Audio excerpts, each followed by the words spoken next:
Preparation of phenol, हम लोग last class में ये हेडिंग डाले थे और उससे पहले मैंने आपको प्रिपरेशन ऑफ अल्कोहल पढ़ा दिया था। प्रिपरेशन ऑफ अल्कोहल एक बार थोड़ा सा रिवाइज करूं तो मैं आपको बताऊं, मैंने 3 तरीके से आपको प्रिपरेशन ऑफ अल्कोहल पढ़ाया था। फ्रॉम एल्कीन्स पढ़ाया होगा, फ्रॉम कार्बोनाइल कंपाउंड पढ़ाया होगा और फ्रॉम ग्रिग्नार्ड रिएजेंट। ये 3 तरीके से मैंने आपको प्रिपरेशन ऑफ अल्कोहल पढ़ाया है। अब हम लोग प्रिपरेशन ऑफ फिनोल पढ़ते हैं। हेडिंग डालें, phenols are also called as, heading डालें प्रिपरेशन ऑफ फिनोल, उसके अंदर लिखें phenols are also called carbolic acid. Phenols are also called carbolic acid, full stop. It was first isolated in the year 1843 from coal tar. coal tar समझते हैं ना, आपने road बनाते वक्त कोल टार देखा होगा। Nowadays it is commercially produced. अगर आपसे कोई सवाल पूछ ले कि ओरिजिन ऑफ फिनोल पहली बार कहां देखा गया था, तो आंसर क्या होगा? Coal tar will be the correct answer. Nowadays it is commercially produced, full stop. In the laboratory, phenols are prepared from benzene derivatives. In laboratory, phenols are produced from benzene derivatives, full stop. Phenols are prepared by following method. Phenols are prepared from following method. First, from benzene sulfonic acid. From benzene sulfonic acid. Second, from haloarenes. From haloarenes. Third, from diazonium salt. Diazonium salt आपने पहले भी देखा हुआ है, जब आप लोग aryl halide पढ़ रहे थे तो वहां पे मैंने आपको डाइएजोनियम सॉल्ट दिखाया था। From diazonium salt and last is from cumene, CUMENE, from cumene. तो कुल मिलाकर 4 मेथड आपको पढ़ने हैं for the preparation of phenol. पहला लिखिए from benzene sulphonic acid. From benzene sulphonic acid, देखिए बेंजीन सल्फोनिक एसिड से किस प्रकार से कंपाउंड बनता है। सबसे पहले आप क्या करते हैं, बेंजीन लेते हैं, इस बेंजीन में आप ओलियम डालते हैं। Oleum is what? ओलियम का फॉर्मूला होता है H2S2O7। ओलियम का फॉर्मूला होता है H2S2O7 और इससे sulphonic acid, benzene sulphonic acid SO3H formation होता है और यहां से फिर रिएक्शन प्रोसीड करती है। तो लिखें benzene is sulphonated with oleum. Benzene is sulphonated with oleum. Benzene is sulphonated with oleum. और ये जो ओलियम है ये कैसे बनता है? कॉन्क H2SO4 में जब आप SO3 ऐड करते हैं तो जो बनता है उसे क्या बोलते हैं? ओलियम बोलते हैं। कॉन्सेंट्रेटेड H2SO4 में आप SO3 डालते हैं, it is a formation of oleum. और ओलियम के प्रेजेंस में जब आप बेंजीन की रिएक्शन कराते हैं तो आपको क्या मिलता है? Sulphonic acid, benzene sulphonic acid. आगे लिखें benzene sulphonic acid is formed, benzene sulphonic acid so formed is converted to sodium phenoxide. This is converted to sodium phenoxide on heating with molten sodium hydroxide. On heating with molten sodium hydroxide, SO3H को आप molten sodium hydroxide के presence में, molten मतलब liquid form में, ये liquid form में ले रहे हैं, एक्वस फॉर्म में नहीं, लिक्विड फॉर्म में, ये इसको किसमें कन्वर्ट करता है? फिनॉक्साइड आयन में। ये इसको किसमें कन्वर्ट कर लेता है? फिनॉक्साइड आयन में। This is phenoxide ion, Na+ लगा हुआ, ये एक सॉल्ट है। आगे लिखें acidification of sodium phenoxide treated with कहां लिखे हैं, converted to sodium phenoxide on heating with molten sodium hydroxide, molten sodium hydroxide. Acidification of sodium phenoxide gives phenol. Acidification of sodium phenoxide gives phenol. और इस phenoxide में जब आप acid डालते हैं इन प्रेजेंस ऑफ वाटर, इस phenoxide में जब आप एसिड डालते हैं H+ वाटर, ये इसको किस में कन्वर्ट कर देता है, फिनोल में कन्वर्ट कर देता है. This is converted into phenol. याद रखिएगा, जब कभी भी फिनॉक्साइड बनेगा, जब कभी भी फिनॉक्साइड बनता है, इसको अगर आपको फिनोल में कन्वर्ट करना है तो उसका आपको क्या करना पड़ता है, एसिडिफिकेशन. आप एसिड वाटर डाल दीजिएगा, आपको किस में कन्वर्जन वो कर देगा, फिनोल में. ये याद रखिएगा, जब कभी भी फिनॉक्साइड बनेगा, इस फिनॉक्साइड में आप एसिड डालिएगा, वो उसको किस में कन्वर्ट कर देगा, फिनोल में कन्वर्ट कर देगा. Molten sodium hydroxide, molten sodium hydroxide, full stop. Acidification of sodium phenoxide gives phenol. Acidification of sodium phenoxide gives phenol. तो ये सोडियम फिनॉक्साइड है और इससे क्या बन रहा है, फिनोल बन रहा है. तो ये आप उसके नीचे लिख लें, ओलियम फॉर्मेशन लिख लीजिएगा. ओलियम कैसे फॉर्म होता है, concentrated H2SO4 plus SO3 gas will give you oleum. ये एक बहुत ही महत्वपूर्ण मेथड है जो आपको ध्यान होना चाहिए. ये एक बहुत महत्वपूर्ण मेथड है जो आपको ध्यान होना चाहिए. नेक्स्ट, अगर आपने ये लिख लिया है तो आगे लिखें, from haloarenes, from haloarenes, haloarenes की रिएक्शन करते हैं. नेक्स्ट रिएक्शन आपका है फ्रॉम हेलोएरीन्स, फ्रॉम हेलोएरीन्स. इसी को हम लोग डोज प्रोसेस भी कहते हैं. DOW', Dow's process. This is only called as Dow's process. इसी को आप डोज प्रोसेस के नाम से भी जानते हैं. तो ये आप अपनी कॉपी में लिखें, dose process, DOW', Dow's process. Right. Chlorobenzene on fusion with NaOH, chlorobenzene on fusion with NaOH at 623 Kelvin, at 623 Kelvin and 623 Kelvin and 320 atm pressure, 320 atm pressure, 320 atm pressure gives sodium phenoxide, gives sodium phenoxide, which on acidification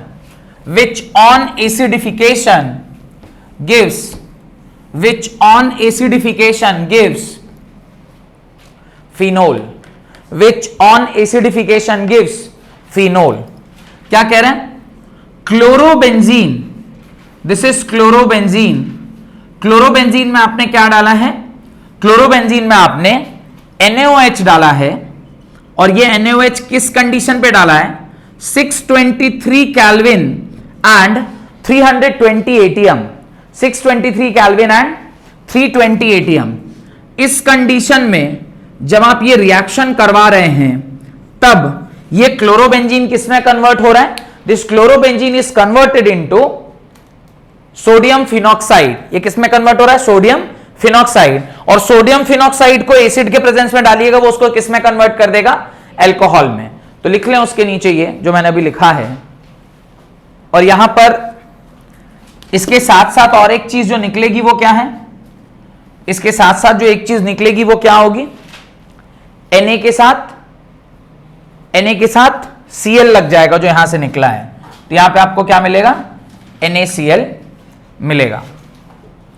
यहां पे आपको NaCl मिलेगा, right. ये reaction लिख लिया, लिखें इसे। 2 line की बहुत सरल सी रिएक्शन है, काफी आसान। नेक्स्ट अगला reaction, from diazonium salt, from diazonium salt, diazonium salt के साथ आप इसकी रिएक्शन कराइए और तब मुझे बताइए कि क्या आंसर आएगा। तो डाइएजोनियम सॉल्ट की रिएक्शन जब कभी भी आप कराते हैं इन प्रेजेंस ऑफ, यहां पे जो रिएक्टेंट हम लेते हैं वो क्या लेते हैं, यहां पे जो रिएक्टेंट हम लेते हैं वो क्या लेते हैं, एनिलीन। जैसे यहां क्लोरोबेंजीन लिया, वहां पे क्या लेंगे, एनिलीन लेंगे। तो लिखें a diazonium salt of aromatic amine, a diazonium salt of aromatic amine that is aniline is formed by treating amine with nitrous acid. A diazonium salt of aromatic amine that is aniline is formed by treating amine with nitrous acid, amine with nitrous acid at 273 to 278 kelvin, eight 273 से 278 kelvin. पहला जो reaction है उसको जरा ध्यान से देखिएगा। ये रिएजेंट सब बहुत इंपॉर्टेंट है, क्योंकि इन्हीं रिएजेंट के प्रेजेंस से आप पहचानेंगे कि रिएक्शन क्या हो रही है। रिएक्शन क्या है, आपने एनिलीन लिया, दिस इज योर एनिलीन, ये एनिलीन है। इस एनिलीन में आपने क्या डाला, आपने NaNO2 प्लस HCl एट 273 से लेकर 278 केल्विन, ये टेम्परेचर पर आपने किया। ये सेम चीज आपने एक जगह और देखा था, याद कीजिए। पिछले बार भी जब डायजोनियम सॉल्ट का रिएक्शन अराइल हैलाइड के साथ किया था तो रिएजेंट यही था, NaNO2 प्लस HCl 273 से 278 केल्विन। इससे आपका डायजोनियम सॉल्ट पैदा हुआ। ये क्या पैदा हुआ, डाइएजो सॉल्ट। डाइएजो सॉल्ट मतलब यहां पे क्या बन जाएगा, N2, इसके ऊपर प्लस और साथ में जो कैटायन होगा वो Cl माइनस के फॉर्म में यहां पे मिल जाएगा, जो कि एसिड से यहां पर आया होगा। ये बन गया। इस डाइजोनियम सॉल्ट में आगे लिखें, diazonium salt on hydrolysis with warm water और dilute acid, diazonium salt on hydrolysis with warm water और dilute acid will give phenol. Warm water और डाइल्यूट एसिड दोनों में से आप कुछ भी डालें इसके अंदर, ये इसे किस में कन्वर्ट कर देगा, ये इसे फिनोल में कन्वर्ट कर देगा। Warm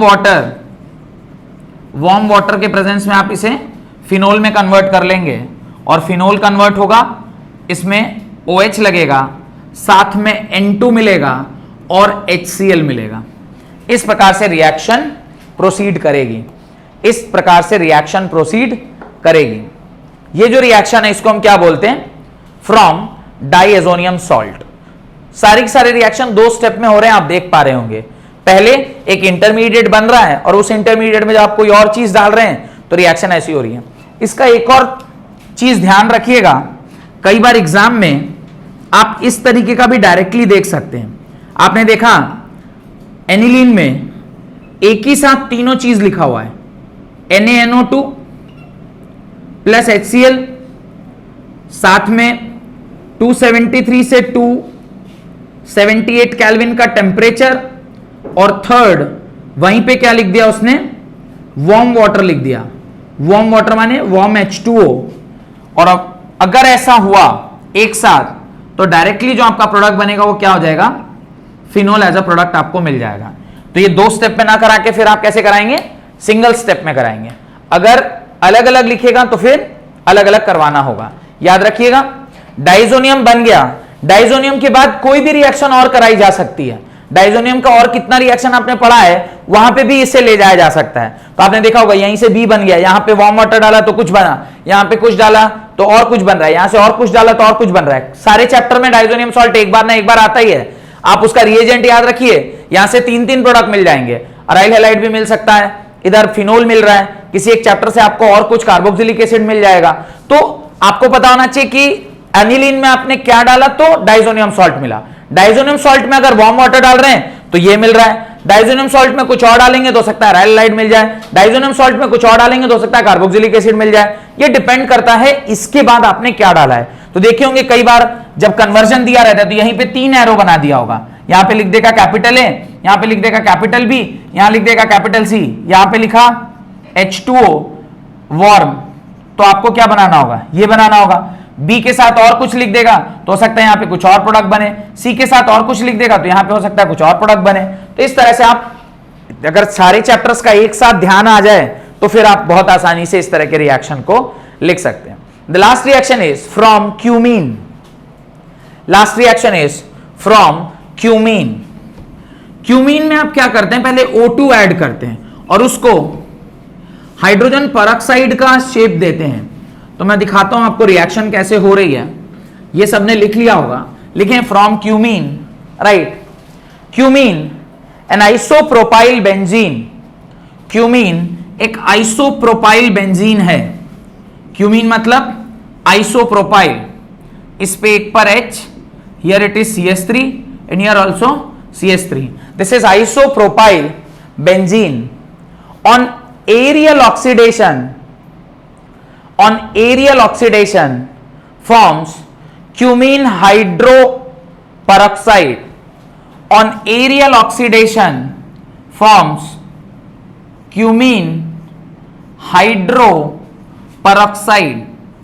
Cumene hydroperoxide. Cumene hydroperoxide, ये क्या है, पेरोक्साइड लिंकेज है। पेरोक्साइड लिंकेज क्यूमीन के साथ जुड़ा हुआ है, इसलिए इसको क्या बोल रहे हैं, cumene hydroperoxide. This is called as cumene hydroperoxide. और ये कैसे बना, एरियल ऑक्सीडेशन, मतलब हवा में जो ऑक्सीजन है उसके साथ रिएक्ट करके। एरियल ऑक्सीडेशन का मतलब यही होता है कि हवा में जो ऑक्सीजन है उससे रिएक्ट करके प्रोडक्ट बना है। लिखें आगे, which upon subsequent hydrolysis with dilute acid, which upon subsequent hydrolysis with dilute acid, इसकी जब आप रिएक्शन डाइल्यूट एसिड के साथ हाइड्रोलाइसिस यानी पानी और एसिड डालकर करा रहे हैं तो क्या मिलता है, यूल गेट H प्लस भी होना चाहिए और वाटर भी होना चाहिए। Then you'll get 2 products, phenol, you'll get phenol, this is this, plus you'll get CH3, C double bond O and CH3। You'll get 2 products, phenol and propanone या acetone. Propanone या acetone कैसे बना होगा, ध्यान से देखिएगा तो समझ में आ जाएगा। यहां से बॉन्ड टूटेगा, यहां पे डबल बॉन्ड फॉर्मेशन हो रहा है और ये बॉन्ड टूटेगा और ये ग्रुप आकर कहां लग जाएगा, यहां लग जाएगा। तो ये OH आके यहां लग गया तो ये फिनोल बन गया और ये ग्रुप क्या बन गया, कीटोनिक ग्रुप, जिसको प्रोपानोन बोलते हैं, जिसको एसीटोन बोलते हैं। ये 4 मेथड हैं जिससे क्या बनाया जा रहा है, फिनोल बनाया जा रहा है। कोई चाहता है एक बार रिवाइज कर दे मेरे बिहाफ में, जैसे दिया रिवाइज करा सकती है। क्या क्या मेथड है बताइए। पहला है by benzene sulphonic acid. Benzene sulphonic acid में आपने बेंजीन में ओलियम डाला तो क्या मिला, बेंजीन सल्फोनिक एसिड। उस बेंजीन सल्फोनिक एसिड में आपने NaOH डाला तो आपको मिल गया सोडियम फिनॉक्साइड। उस सोडियम फिनॉक्साइड में आपने एसिडिफिकेशन किया उसका तो आपको क्या मिला, फिनोल मिला। पहली रिएक्शन ऐसे हुई। सेकेंड, आपने डोज प्रोसेस में क्या देखा, क्लोरोबेंजीन में आपने NaOH डाला। जब आप क्लोरोबेंजीन में NaOH डाल रहे हैं at what temperature, 623 kelvin and 320 atm pressure, आपको क्या मिल रहा है? Sodium phenoxide. और उस सोडियम फिनॉक्साइड में जब आपने एसिडिफिकेशन किया यानी उसमें एसिड डाला तो आपको क्या मिल गया? फिनोल मिल गया। Third reaction from diazonium salt, आपने NaNO2 प्लस HCl के प्रेजेंस में the temperature range of 5 degree Celsius, 5 degree Celsius मतलब 273 से 278 केल्विन। कई बार एग्जाम में आप देखेंगे वहां लिखा रहता है 0 to 5 डिग्री सेल्सियस, दोनों का मतलब वन एंड द सेम है। 273 kelvin is equal to 0 degree Celsius and 278 kelvin is equal to 5 degree Celsius. तो 0 से 5 डिग्री सेल्सियस का टेम्परेचर रेंज है, तो एनिलीन किसमें कन्वर्ट हो जाता है? डाइजोनियम सॉल्ट में। और उस डाइजोनियम सॉल्ट में जब आप H2O वाटर, वार्म वाटर डालते हैं या फिर आप उसको डाइल्यूट एसिड के साथ रिएक्ट करते हैं तो वो किसमें कन्वर्ट हो जाता है? Phenol plus N2 plus HCl। कई बार आपसे ये भी पूछ लेता है what are the two gases produce at the end of the reaction. Option 4 दे दिया रहेगा, आपको बताना होगा। तो उस रिएक्शन में देखिएगा एक जगह N2 बन रहा है और एक तरह HCl गैस, तो दो गैसेस बनते हैं वहां पे। और लास्ट है from cumene, cumene structure board पर बनाया हुआ है, उसको आप एरियल ऑक्सीडेशन यानी हवा में छोड़ देंगे तो किसमें कन्वर्ट हो जाएगा? क्यूमीन हाइड्रोपरऑक्साइड में। उस हाइड्रोपरऑक्साइड में आपने एसिड और वाटर डाला तो फिनोल प्लस प्रोपानोन या जिसको एसीटोन बोलते हैं वो प्रोड्यूस होता है। इस प्रकार से चारों के चारों method of preparation of phenol आपके सामने लिखे हुए हैं। एक ही नेम रिएक्शन आया that is called as Dow's process. ये थोड़ा सा इंपॉर्टेंट है डोज प्रोसेस, और आप जो बाबू तुमने मुझसे सवाल पूछा था वो डोज प्रोसेस ही था, तो अब तुम्हें वो वाला सवाल जो तुमने पूछा था वो क्लियर हो जाएगा। हेडिंग डालें physical properties of alcohol and phenol. Physical properties of alcohol and phenol. Physical properties of alcohol and phenol. Phenol और एल्कोहल की फिजिकल प्रॉपर्टीज के बारे में हमें बात करना है। कुल मिलाकर 2-3 मुख्य प्रॉपर्टीज होती हैं। एक होता है उनका फिजिकल स्टेट, एक होता है उनका मेल्टिंग और बॉइलिंग पॉइंट, और एक होता है उनका सॉल्युबिलिटी। लिखें the alcohol and phenol consist of 2 parts. The alcohol and phenol consist of 2 parts. Alcohol और फिनॉल 2 पार्ट से बने हुए होते हैं। एक तो हाइड्रोक्सिल ग्रुप जो कि फिनोल में भी प्रेजेंट होता है और एल्कोहल में भी प्रेजेंट होता है, वेयरएज एक अल्काइल ग्रुप। अल्काइल ग्रुप मतलब आइदर आर और aryl group that is benzene. यही दोनों वहां पे प्रेजेंट है। या तो आपको ROH मिलेगा और नहीं तो आपको AROH मिलेगा। इफ इट इज ROH तो आप यहां पे कुछ भी CH3OH can be an example, and if aryl group है तो this can be an example. Ultimately ये 2 ग्रुप से ही आपका एल्कोहल और फिनोल का फॉर्मेशन होता है। This is alcohol and this is phenol. इसको आप एल्कोहल और फिनोल के नाम से जानते हैं, राइट। पहला, the alcohol and phenol consist of 2 part. First, alkyl और अराइल ग्रुप, अल्काइल और aryl group, whereas second hydroxyl group, second is hydroxyl group, second is hydroxyl group, hydroxyl group. Their properties are, paragraph change करके लिखें, their properties are basically due to the presence of hydroxyl group only.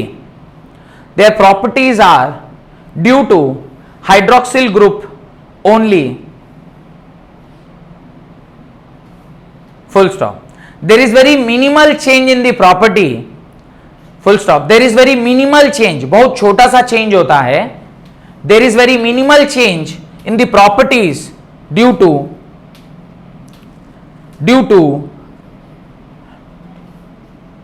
alkyl or aryl group. Alkyl or aryl group. Alkyl or aryl group. मुख्यतः जो 2 properties आपको पढ़नी है that is solubility and boiling point. तो पहला लिखें boiling point, पहला लिखें boiling point.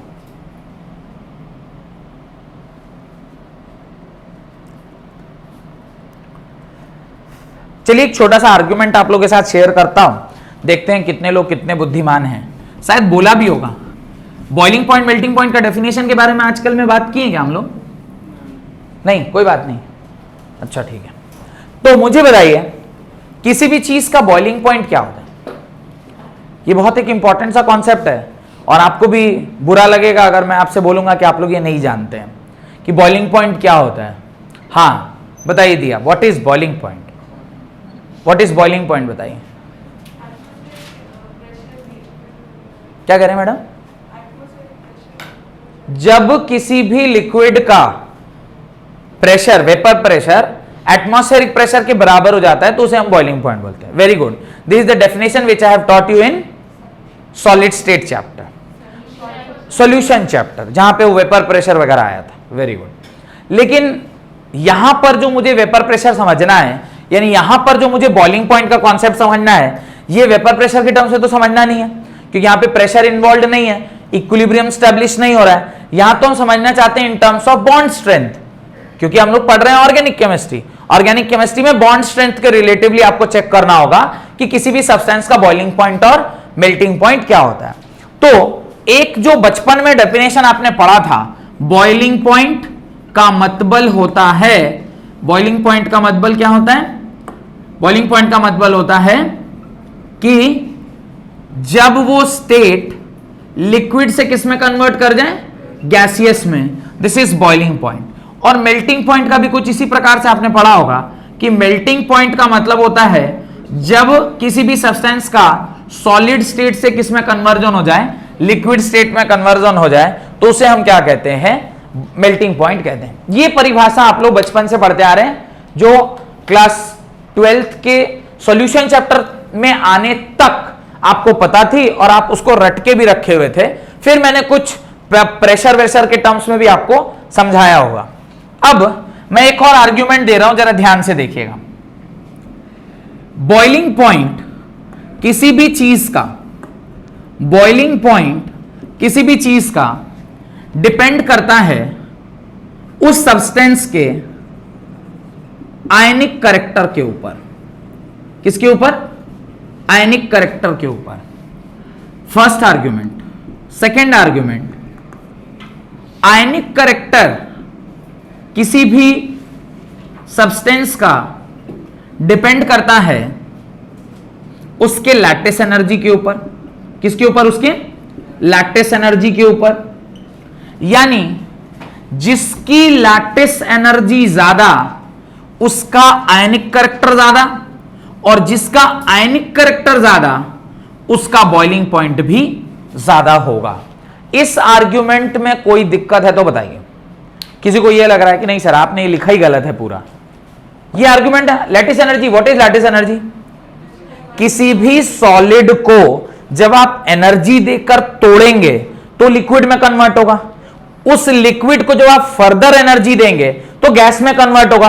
Ultimately you are breaking its structure. तो जो एनर्जी उसको देकर आप ब्रेक कर रहे हैं, वो एनर्जी अगर ज्यादा है तो उसको हीट करने में आपको ज्यादा एनर्जी लगेगी, मतलब उसमें जो टेम्परेचर आपको देना पड़ेगा वो ज्यादा होगा। तो जिसका लैटिस एनर्जी ज्यादा होगा उसका बॉइलिंग पॉइंट ऑब्वियसली ज्यादा होगा, और लैटिस एनर्जी ज्यादा मतलब उसका आयनिक कैरेक्टर ज्यादा होता है। ये बात किसी को डाउट है तो पूछिए। नहीं? चलिए, अगर ये बात आपको डाउट नहीं है तो I am moving to the next argument. Ionic character, ionic character ये जो प्रेजेंट होता है, ये किसमें प्रेजेंट होता है? आयनिक बॉन्ड में। ये किसमें प्रेजेंट होता है?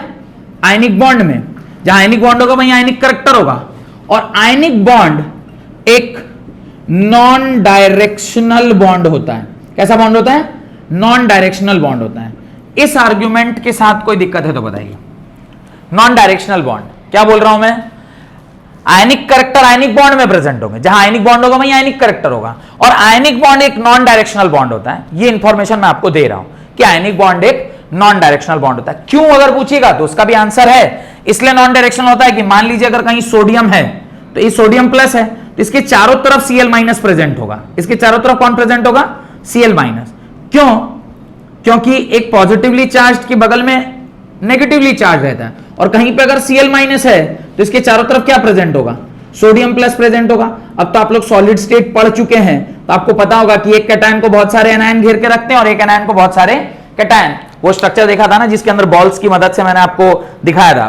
तो अब अगर मान लीजिए कैटायन है तो इसका तो किसी एक दिशा में झुकाव नहीं होगा क्योंकि चारों तरफ से इसको घेरा गया। तो ये डायरेक्शनल है नॉन डायरेक्शनल है? ऑब्वियसली नॉन डायरेक्शनल है। यहां तक कोई दिक्कत है? ये आर्ग्यूमेंट जो बोल रहा हूं उसमें कोई दिक्कत नहीं।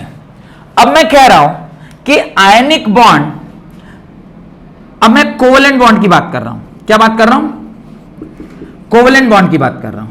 मैं ये आर्ग्यूमेंट दे रहा हूं कि कोवेलेंट बॉन्ड एक डायरेक्शनल बॉन्ड होता है। एक कैसा बॉन्ड होता है?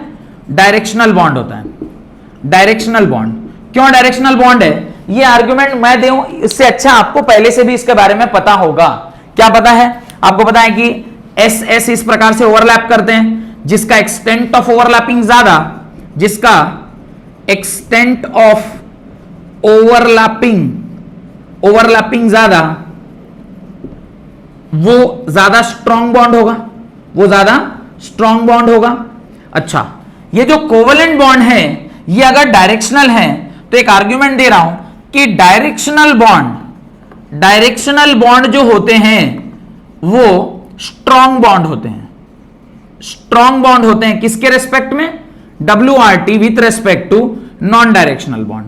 नॉन डायरेक्शनल बॉन्ड किसके रेस्पेक्ट में? नॉन डायरेक्शनल बॉन्ड के रेस्पेक्ट में। यानी directional bond are having more bond strength than non directional bond. ये एक आर्ग्यूमेंट और दे रहा हूं। अब आपके सामने अब सवाल पुट करने वाला हूं इस पूरे को समझने के बाद। बॉइलिंग पॉइंट किसी की ज्यादा होती है जब उसका आयनिक कैरेक्टर ज्यादा होता है। आयनिक कैरेक्टर किसी का तभी ज्यादा होगा जब उसकी लैटिस एनर्जी ज्यादा होगी। लैटिस एनर्जी किसी की ज्यादा होगी मतलब इनडायरेक्टली उसका बॉइलिंग पॉइंट ज्यादा। यानी आयनिक बॉन्ड जिसमें प्रेजेंट है उसका आयनिक कैरेक्टर ज्यादा, और जिसका आयनिक कैरेक्टर ज्यादा उसका बॉइलिंग पॉइंट ज्यादा। क्लियर? यहां कोई दिक्कत नहीं है। आयनिक बॉन्ड जहां भी प्रेजेंट होते हैं वो किस नेचर के होते हैं? नॉन डायरेक्शनल नेचर के होते हैं। यहां भी कोई दिक्कत नहीं है। इधर आते हैं।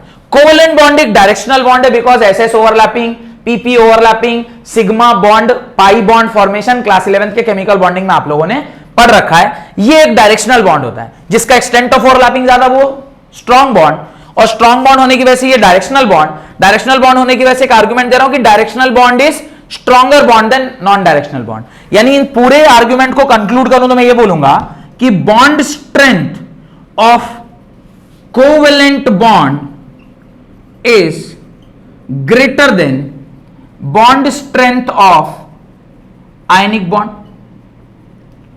यहां पे कोई डाउट है? ये सारा आर्ग्यूमेंट के बाद ये कंक्लूड किया। क्या कंक्लूड किया? Bond strength of covalent bond is greater then the bond strength of ionic bond. अगर आयनिक बॉन्ड का बॉइलिंग पॉइंट ज्यादा तो कोवेलेंट बॉन्ड का बॉइलिंग पॉइंट और ज्यादा होना चाहिए क्योंकि उसका बॉन्ड स्ट्रेंथ और ज्यादा है और उस बॉन्ड को तोड़ने में और ज्यादा एनर्जी लगेगी, और ज्यादा एनर्जी लगेगी तो बॉइलिंग पॉइंट और ज्यादा होगा। इसमें कुछ गड़बड़ी है तो बताइए। हाँ, दिया को कुछ डाउट जैसा लग रहा है उसका चेहरा देख के। हाँ दिया, बोलिए। ये किसने बताया? आयनिक बॉन्ड का स्ट्रेंथ ज्यादा होता है, बॉन्ड स्ट्रेंथ ज्यादा होता है। किसने बताया? मैंने? कहां पढ़े? आयनिक बॉन्ड का बॉन्ड स्ट्रेंथ ज्यादा होता है अपने रेंज में। अपने रेंज का मतलब बताया होगा, एक एग्जांपल दिया होगा, मकड़ा का जाल वाला। नहीं दिया? दे देता हूं। मान लीजिए कोई मकड़ा का जाल ऐसे आपके गिर गया, देखा ना, मकड़ा कॉवेव्स बोलते हैं ना उसको, ऊपर से जो एक गिरता है, जो मकड़ा कई बार नहीं ऐसे ऊपर से नीचे लटका रहे मिलता है, स्पाइडर, मकड़ा कॉवेव्स बोलते हैं ना उसको। अच्छा, उसको अगर आपने ऐसे करके तोड़ा तो देखो वो टूटता नहीं है, वो टूटेगा नहीं। अच्छा, वो टूटेगा नहीं का क्या मतलब है? इतना ज्यादा ताकतवर है, इतना पतला वायर इतना ज्यादा ताकतवर है कि उसको आप तोड़िएगा तो टूटेगा नहीं, वो हाथ में चपक जाएगा। और फिर वो ऐसे, वो मकड़ा आपके ऊपर ऊपर ऊपर ऊपर चढ़ रहा होगा, आपको डर लग रहा होगा उसको देख के, तो आप ऐसे ऐसे हाथ झटक दीजिएगा, ऐसे होता है। अच्छा, दुनिया में किसी भी मेटल को आप ले लीजिए, किसी भी मेटल को, और आप उतने ही पतले वायर में उसको कन्वर्ट करिए। कितने पतले वायर में? मकड़े के जाल का जो एक वायर है उतने वायर में आप कन्वर्ट कर लीजिए और उसको स्ट्रेंथ को चेक कीजिए।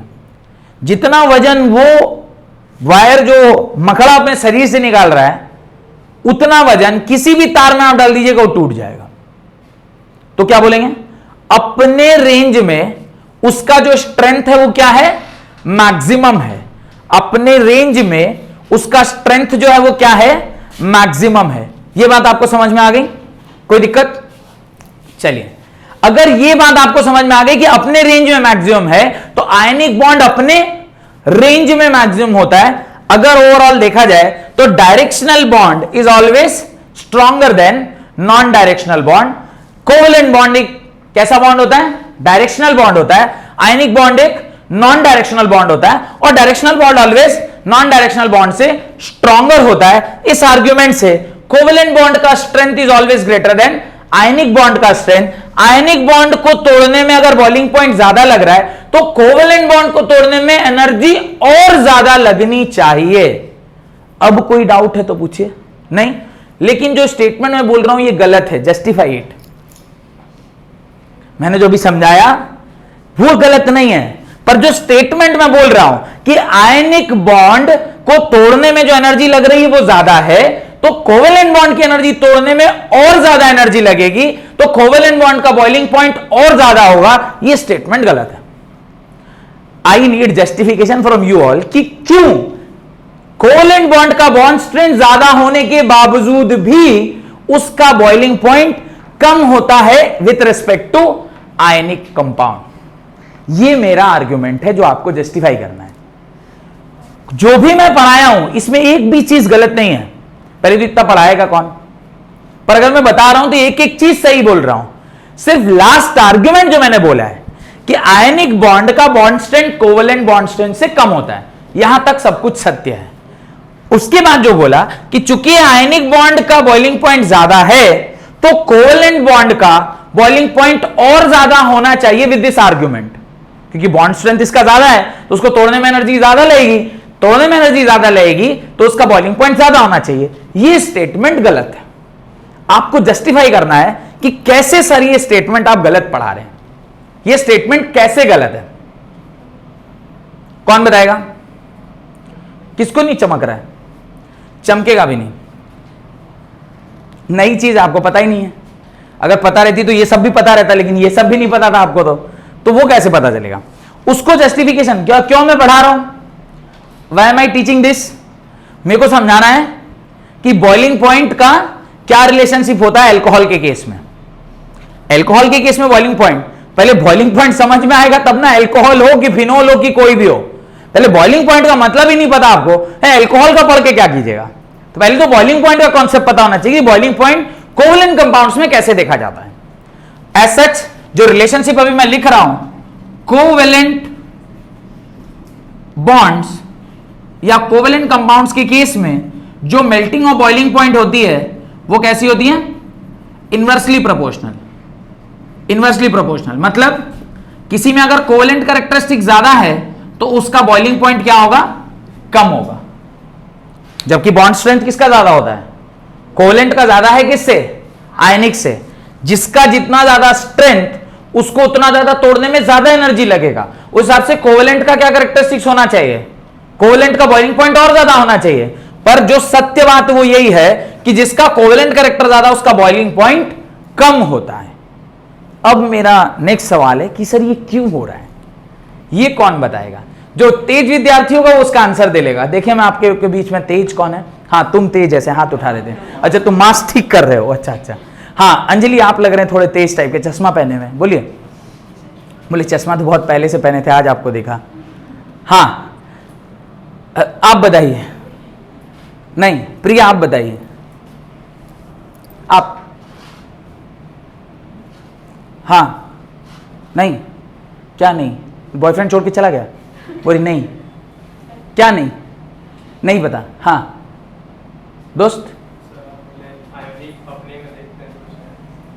अपने स्ट्रेंथ मतलब अपने रेंज में देखते हैं। हाँ वो तो इनका सवाल का आंसर दिया कि आयनिक बॉन्ड स्ट्रॉन्ग बॉन्ड होता है, ये गलत बात नहीं है। कोवेलेंट से कम स्ट्रॉन्ग होता है क्योंकि उसका नॉन डायरेक्शनल और कोवेलेंट डायरेक्शनल बॉन्ड होता है। चलिए इसका आर्ग्यूमेंट देखते हैं।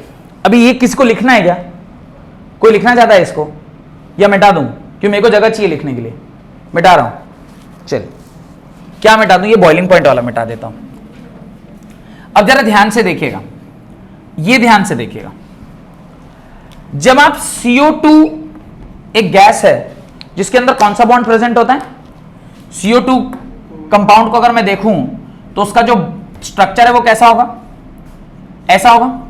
This is CO2। अच्छा अगर ये CO2 है तो इसके ऊपर कौन सा चार्ज आएगा, डेल माइनस, इसके ऊपर कौन सा चार्ज आएगा, डेल माइनस। एक और CO2 को अगर इसके बगल में मैं बनाऊं तो वो CO2 कैसा बना होगा, कुछ ऐसा बना होगा। रीजन, इसके ऊपर डेल प्लस, इसके ऊपर डेल माइनस, इसके ऊपर डेल माइनस, और इसके बीच में क्या बनेगा, बॉन्ड बनेगा। मुझे बताइए, जब आप CO2 पूरा एक गैस है, उस लिक्विड गैस है, उस लिक्विड को आप हीट देंगे तो जब वो अपने गैसियस स्टेट में कन्वर्ट होगा तो CO2 गैस ही रहेगा, मतलब फॉर्मूला CO2 ही रहेगा, चेंज कर जाएगा। The molecular formula will be same और डिफरेंट, सेम।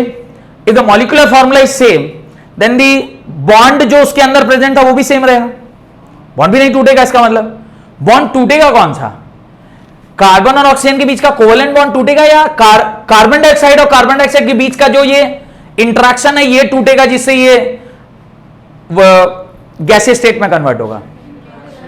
इंटरेक्शन टूटेगा, इंटरेक्शन हमेशा वीक इंटरेक्शन रहता है। तो कोवेलेंट बॉन्ड स्ट्रांग है, उसके बावजूद भी यहां एनर्जी इसलिए कम लग रही है क्योंकि हमें कोवेलेंट बॉन्ड नहीं तोड़ना है इसको गैसियस स्टेट में कन्वर्ट करने के लिए। हमें एक मॉलिक्यूल से दूसरे मॉलिक्यूल के बीच का जो वीक वैन डर वाल फोर्सेस है या हाइड्रोजन बॉन्ड है उसे तोड़ के हमें किस में कन्वर्ट करना है, गैसियस फेज में कन्वर्ट करना है। अगर वीक वैन डर वाल फोर्सेस प्रेजेंट है तो उसको तोड़ने में जो एनर्जी लगेगी वो क्या लगेगी, कम।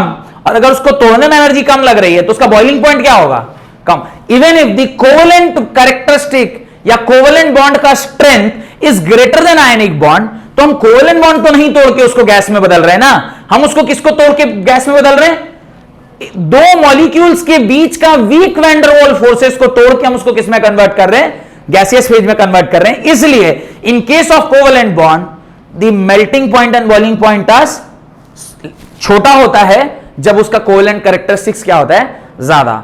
अब मेरे ख्याल से ये भी आर्ग्यूमेंट समझ में आ गया, और थोड़ी देर पहले जहां पे लिखा हुआ था कि कोवेलेंट कैरेक्टर और बॉइलिंग पॉइंट का रिलेशनशिप, वो भी आर्ग्यूमेंट आपको समझ में आ गया होगा। कोई डाउट तो पूछिए नहीं।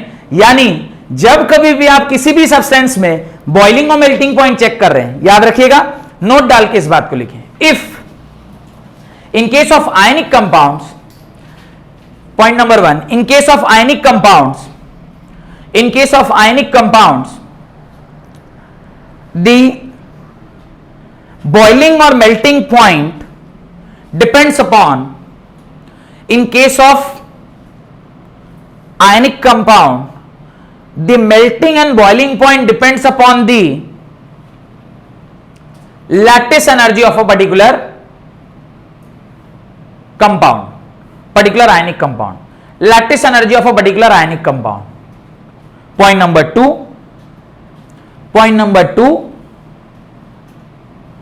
the melting and boiling point in case of covalent compound,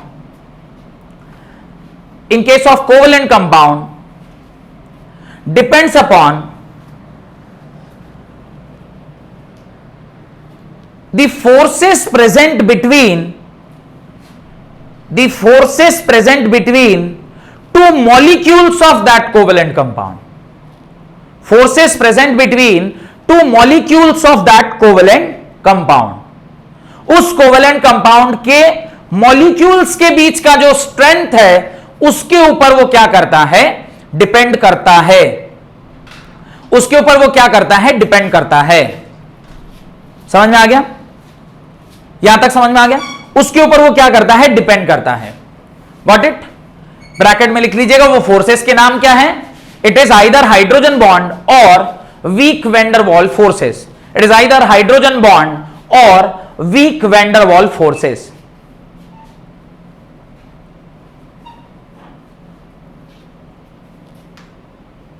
got it? अब अगर मेरे से कोई पूछे कि अल्कोहल और फिनॉल में किसका बॉइलिंग पॉइंट ज्यादा होगा और किसका बॉइलिंग पॉइंट कम होगा, तो वो किसके ऊपर डिपेंड करेगा, उसकी कोवेलेंट कैरेक्टरिस्टिक्स के ऊपर या इंटरमॉलिक्यूलर फोर्सेस ऑफ अट्रैक्शन के ऊपर? इंटरमॉलिक्यूलर फोर्सेस ऑफ अट्रैक्शन के ऊपर। रीजन बीइंग, ये आर्ग्यूमेंट समझ में आ गया था सबको? बहुत इंपॉर्टेंट आर्ग्यूमेंट है, पता नहीं क्लास 11th के केमिकल बॉन्डिंग में आपके टीचर ने आपको पढ़ाना चाहिए था। अगर नहीं पढ़ाया है तो कोई बात नहीं, मैंने पढ़ा दिया है, और क्या ही बोल सकता हूं मैं। ठीक है, क्योंकि ये पढ़ाई होनी चाहिए थी, टीचर को बताना चाहिए था ये। अब ध्यान से देखिए, ये आपका एक कंपाउंड है जिसको मैं ROH बोल रहा हूं, ये भी आपका एक कंपाउंड है जिसको मैं ROH बोल रहा हूं। इसके ऊपर डेल माइनस, इसके ऊपर डेल प्लस, अब इन दोनों के बीच में एक बॉन्ड होगा। सिमिलरली इस तरह से ये सारे बॉन्ड आपस में क्या हो रहे होंगे, अरेंज हो रहे होंगे, और इनके बीच का जो बॉन्ड स्ट्रेंथ है वो डिसाइड करेगा कि कितना मेल्टिंग या बॉइलिंग पॉइंट होना चाहिए, न कि इस बॉन्ड का स्ट्रेंथ डिसाइड करेगा कि इसका मेल्टिंग और बॉइलिंग पॉइंट क्या होना चाहिए। अगर इसी को मैं कंपेयर करूं विथ फिनोल, इसी को मैं कंपेयर करूं विथ फिनोल, तो फिनोल में भी कुछ इसी प्रकार से होगा, इधर डेल माइनस, इसके ऊपर डेल प्लस, यहां पे भी वापस से फिनोल, इसके ऊपर डेल माइनस, इसके ऊपर डेल प्लस, और इस कार्बन जो उसके बगल में पड़ रहा होगा उसके ऊपर डेल प्लस पड़ेगा, और ये इस प्रकार से जो बॉन्डिंग बन रही होगी, या इसको ऐसे बना लेता हूं, H इधर O, और यहां पर आपका जो ये फिनोल है, या इधर नहीं आप साइड में ही बना लें, क्या फर्क पड़ता है, हाँ ठीक है इधर ही बना लीजिए। इस तरह से जो इसके बीच में डेल प्लस और डेल माइनस, ये जो बॉन्ड है ये डिसाइड करेगा कि इसका मेल्टिंग पॉइंट और बॉइलिंग पॉइंट क्या होने वाला है। That can be either hydrogen bond if hydrogen is present, and that can be weak van der Waals forces, जो मैंने कार्बन डाइऑक्साइड के केस में आपको दिखाया था। तो उसके नीचे लिख लें, the boiling point of alcohol and phenol increases with, the boiling point of alcohol and phenol increases with the increase in the number of carbon atoms, the increase in the number of carbon atoms, increase in the number of carbon atoms, full stop. Amongst isomeric alcohol, amongst isomeric alcohol, among isomeric alcohols, the boiling point decreases with increase in the boiling point amongst isomeric alcohol, the boiling point decreases with increase in the branching of carbon chain. The boiling point amongst isomeric alcohol, the boiling point decreases with increase of branching in carbon chain. Carbon chain के branching के बढ़ने से boiling point के साथ inverse relationship आता है, because of decrease in van der Waals forces, because of decrease in van der Waals forces. याद रखिएगा, boiling point in case of alcohol और phenol will depend upon what, it will depend upon the weak van der Waals forces. जिस भी compound में weak van der Waals forces ज्यादा होंगे उसका boiling point ज्यादा होगा, जिस भी कंपाउंड में weak van der Waals forces कम होंगे उसका बॉइलिंग पॉइंट कम होगा। ये दोनों डायग्राम अपनी कॉपी में बनाएं और उसके नीचे एक लाइन और ऐड करिएगा, उसके नीचे एक और लाइन ऐड करिएगा, just add one line below this, add one more line to this. अगर same type of phenolic group या एल्कोहलिक ग्रुप है तो जिसका मॉलिक्यूलर मास ज्यादा उसका बॉइलिंग पॉइंट कम। लिख दीजिए, boiling and melting point of alcohol and phenol, boiling point of alcohol and phenol are usually higher than hydrocarbons, ethers, haloalkanes and haloarenes. The melting and boiling point of alcohol and phenol are usually higher than hydrocarbon, ethers, haloalkane and haloarenes of comparable masses, This is mainly due to the presence of hydrogen bonding. This is mainly due to the presence of hydrogen bonding. और weak van der Waals forces और hydrogen bonding में ज्यादा strong कौन है? Hydrogen bond और weak van der Waals forces में ज्यादा strong कौन है? Hydrogen bonding. तो याद रखिएगा, हाइड्रोजन बॉन्ड किसी में प्रेजेंट है और किसी में weak van der Waals forces हैं, तो weak van der Waals forces तोड़ना रिलेटिवली आसान काम होता है और हाइड्रोजन बॉन्ड को तोड़ना रिलेटिवली डिफिकल्ट काम होता है। तो अगर उन दोनों में कंपेयर करना हो तो आप ये कहेंगे कि जहां पर हाइड्रोजन बॉन्ड है उसकी बॉइलिंग पॉइंट क्या होगी, ज्यादा होगी, और जहां weak van der Waals forces है उसकी बॉइलिंग पॉइंट क्या होगी, कम होगी। ये आर्ग्यूमेंट मेरे ख्याल से आपको क्लियर हो गया होगा। Next solubility. Next, solubility. Solubility of alcohol and phenol in water. Next physical property is solubility.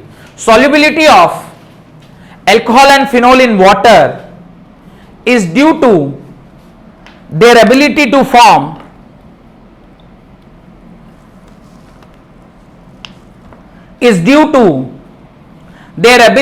form hydrogen bond.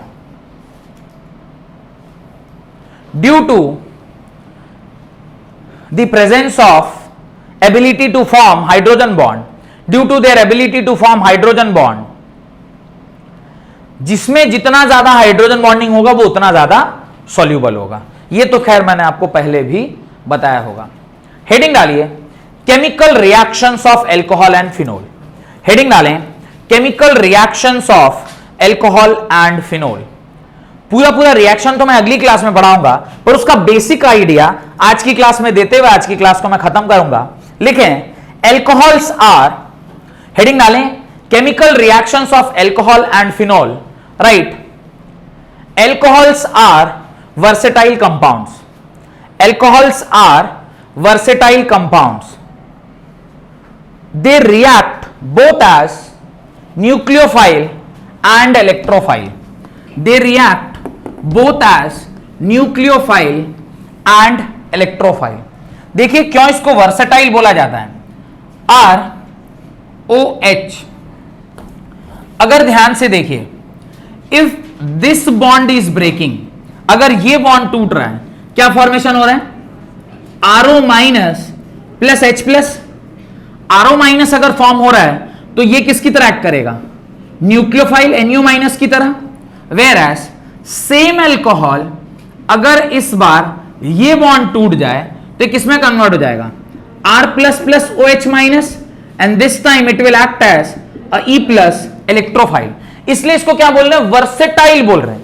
Versatile means it can act both as electrophile as well as nucleophile. ये electrophile की तरह भी act कर रहा है और nucleophile की तरह भी एक्ट कर रहा है। अगर यह वाला बॉन्ड टूटा तो it is acting as a nucleophile, अगर ये वाला बॉन्ड टूटा it is acting as a electrophile.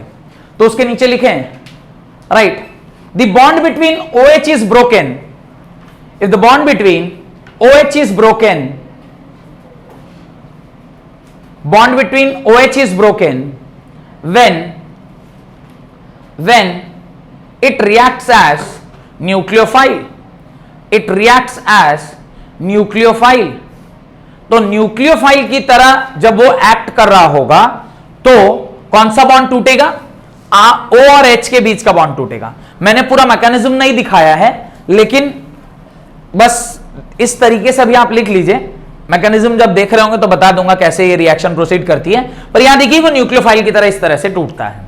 And second, the bond between C and O is broken, the bond between C and O is broken when they act as electrophile, when they act as electrophile।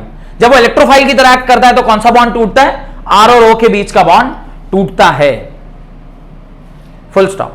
Based on the cleavage of OH or CO bond, based on the cleavage of OH and CO bond, the reaction of alcohol and phenol, the reaction of alcohol and phenol may be divided into two groups, may be divided into two groups।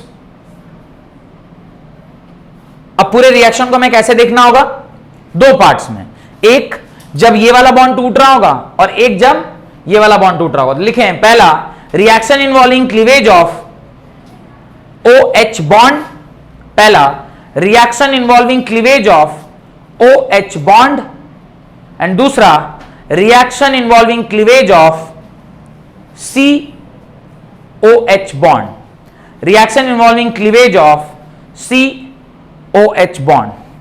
तो दो तरीके से पूरी reaction आपको पढ़ेंगे हम लोग chemical reactions के अंदर, एक जहां पर ये वाला बॉन्ड टूटेगा और एक जहां पर ये वाला बॉन्ड टूटेगा। यहां तक रखते हैं। अगली क्लास में पहला वाला जो हेडिंग मैंने दिलवाया है, reaction involving cleavage of OH bond, जहां पर O और H के बीच का बॉन्ड टूटेगा, उसकी पढ़ाई पढ़ेंगे। एंड देन फिर आगे की क्लासेस में C और OH के बारे में पढ़ेंगे। इस तरह से आपका केमिकल रिएक्शन खत्म हो जाएगा। एंड देन लास्ट छोटा सा 2 टॉपिक रह जाता है, प्रिपरेशन ऑफ फिनोल पढ़ा दिया, केमिकल रिएक्शंस ऑफ फिनोल ये एक टॉपिक है, और ester. Chemical reactions of phenol will take 1 class and ester will take 1 class. तो 2 क्लास वो हो गया, और 1 क्लास होगा इधर, और एक टोटल 4 क्लास, और 8th लेक्चर में आपका ये खत्म हो जाएगा। बहुत बहुत धन्यवाद आज की क्लास अटेंड करने के लिए।